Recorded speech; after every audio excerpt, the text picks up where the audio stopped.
Christmas Day, 1983. Sunday, December 25th, 1983. It's dark and quiet at 5 a.m.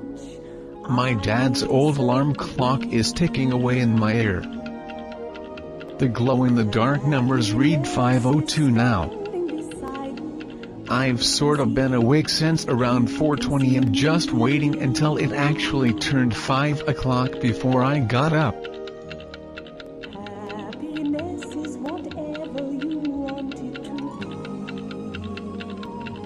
Tradition has it that once the clock reaches 5 a.m. on Christmas morning, then it's okay to wake up and prepare for the whole gift opening process.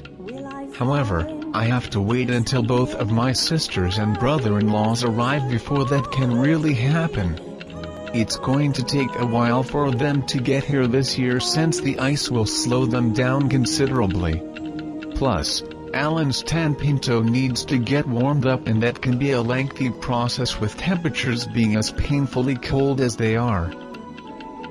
My mom is up now, turning the heat up a bit higher. She's making some coffee and complaining about how cold it still is. Toby, our older dog, has to be let outside to scratch around in the yard for a minute, then comes cruising back inside. I have the TV on, but there's not much to watch at this time of the day. I'm sneezing. I'm staying in bed as long as I can until the heat really warms the house up.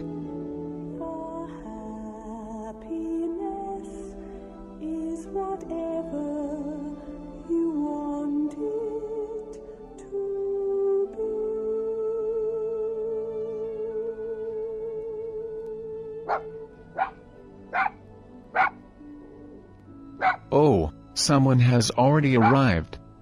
That was a lot quicker than I expected. There is a knocking on the back door. Debbie and Alan have a much shorter trip, so it's probably them. It is. Alan drove his small cable television installation truck rather than slide his way here in the tiny tan Pinto he usually drives. Oh, wait, I need to lock Charlie in the bedroom. Muncie is about to be roaming the house again, and I certainly don't want any sort of repeat of what happened yesterday. Alan and Debbie come through the front door wrapped in heavy coats and hats. Oh, wow, the newspaper got delivered. It's been too dangerous for the paper carrier to get out for a week now. All the newspapers we didn't get have all been bundled up in one big heap. Alan brings them in, grinning. I go to the living room and plug the Christmas tree in and let it glow for a while. Jeannie and Bruce and Aaron arrive about 20 minutes later, and the house begins filling with people and noise.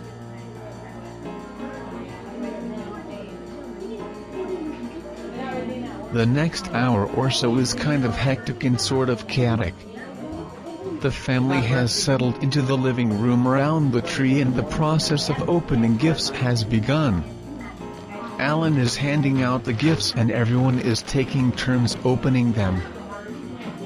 It starts out rather orderly, where you take your discarded gift wrap and fold it neatly in a pile after you open each gift. I have a feeling that this is the sort of rule that Karen would be fond of enforcing. However, after a short while, the sense of neatness deteriorates and everything becomes cluttered and out of sorts. I got a new, multicolored sleeping bag thing, and I waste no time wrapping up in it on the couch. Even with the heat running, I'm still cold. Alan has brought his fancy camera and has been clicking it here and there. When he turns it towards me, I pull the bag strategically over my head so that his shot will be ruined. I hate having my picture taken. I got a new black BMX bike, which is something that I certainly needed.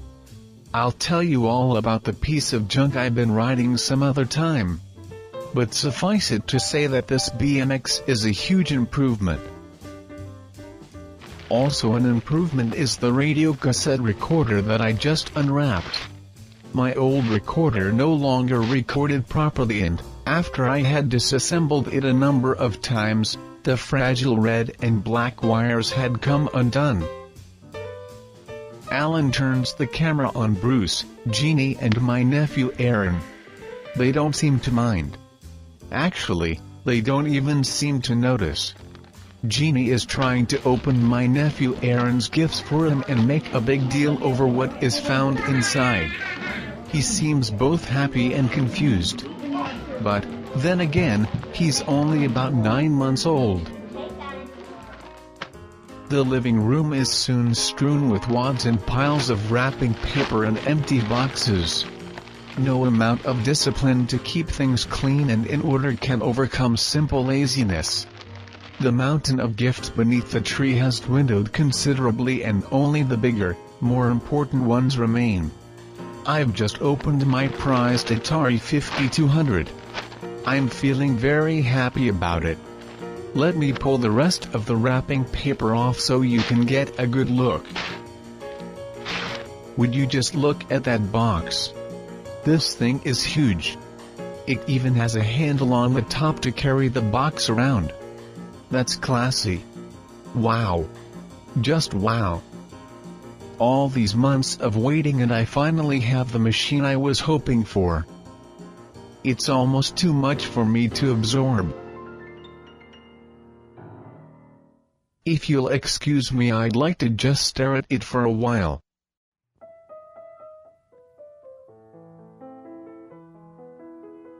A steadily growing wall of crumpled wrapping paper now surrounds my little area of the couch. I have the Atari 5200 and other gifts stacked next to me.